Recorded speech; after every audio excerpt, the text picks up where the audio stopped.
कि कुंवर कुंवर कल भावर देही, लयन लाभ सब सादर लेही।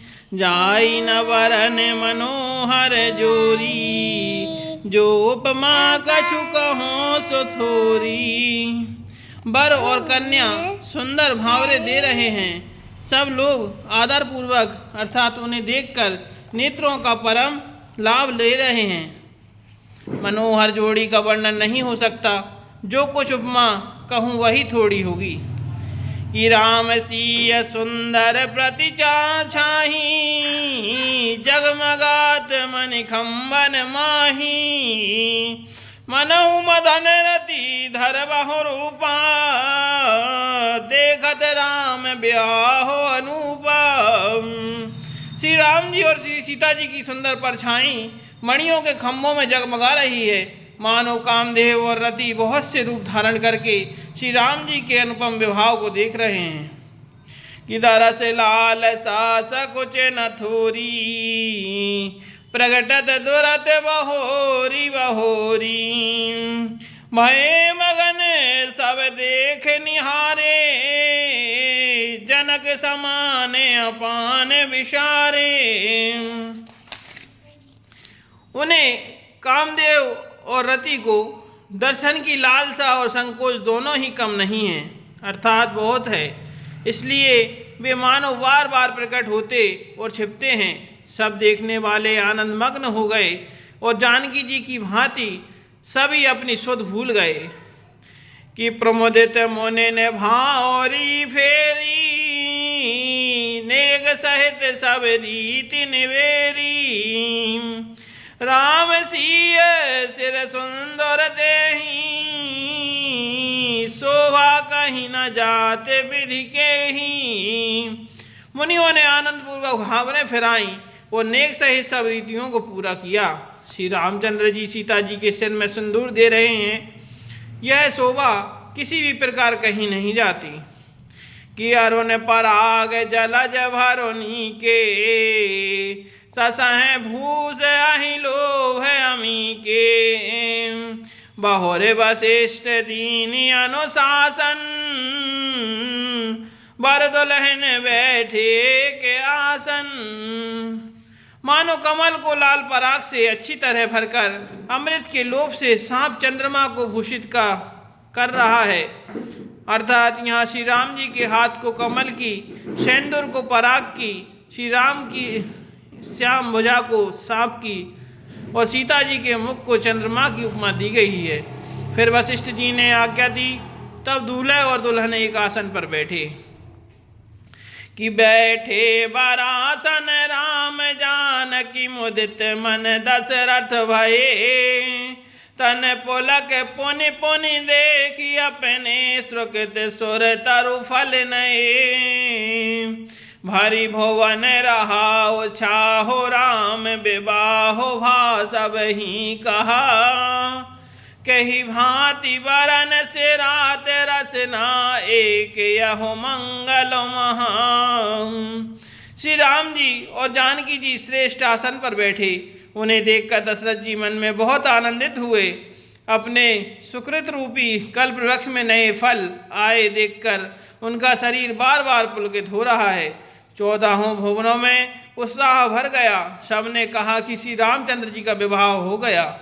जीव एक है और यह मंगल महान है। फिर भला यह वर्णन करके किस प्रकार समाप्त किया जा सकता है। कि तब तब जनक पाय वशिष्ठ आय, सुब्याह साज संवार के। मांडवी श्रुत की रति उर्मिला, कुंवर लई हकार के। कुश केतु कन्या प्रथम जो, गुणशील सुख शोभामयी। सब रीति प्रीति समेत कर, सो ब्याह नृप भरत दई। तब वशिष्ठ जी की आज्ञा पाकर जनक जी ने विवाह का सामान सजाकर मांडवी जी, श्रुत कीर्ति जी और उर्मिला जी, इन तीनों राजकुमारियों को बुला लिया। कुशध्वज की बड़ी कन्या मांडवी जी को, जो गुणशील और सुख और शोभा की रूप थी। राजा जनक ने प्रेम पूर्वक सब रीतियां करके भरत जी को ब्याह दिया। कि जान की लघु भगनि सकल सुंदरी शिरोमणि जान के, सो तनय दीनी ब्याह लख नहीं सकल विधि शन मान के। जहि नाम श्रुत कीरति सुलोचन सुमुख सब गुण आगरी, सो दई रिपुसूदन भूपति रूप शील उजागरी।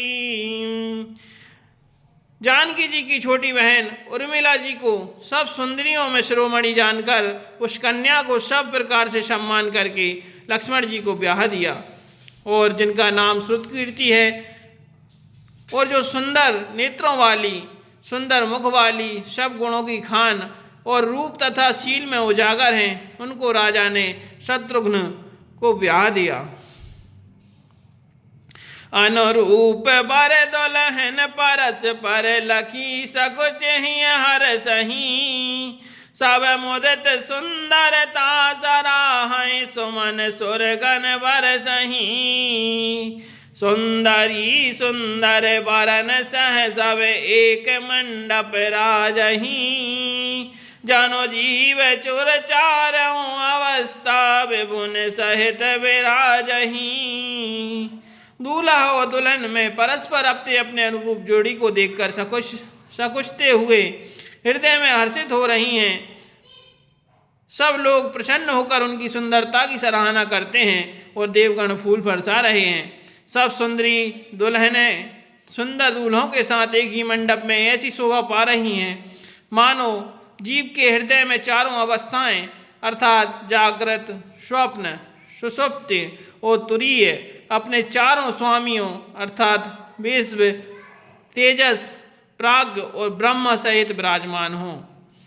मुदित अवध पति सकल सुत बधुन समेत निहार, जनु पाए महिपाल मणि क्रियन सहित फल चार लखन। सिया राम चंद्र शंकर हरि ओम जय जय सिया राम श्री सीताराम। बोल हनुमान हरि की जय, बोल रावण मैया की जय। सब पुत्रों को बहुओं सहित देखकर अवध नरेश दशरथ जी ऐसे आनंदित हैं मानो वे राजाओं की शिरोमणि क्रियाओं अर्थात यज्ञ क्रिया, श्रद्धा क्रिया, योग क्रिया और ज्ञान क्रिया सहित चारों फल अर्थात अर्थ, धर्म, काम और मोक्ष पा गए हूँ।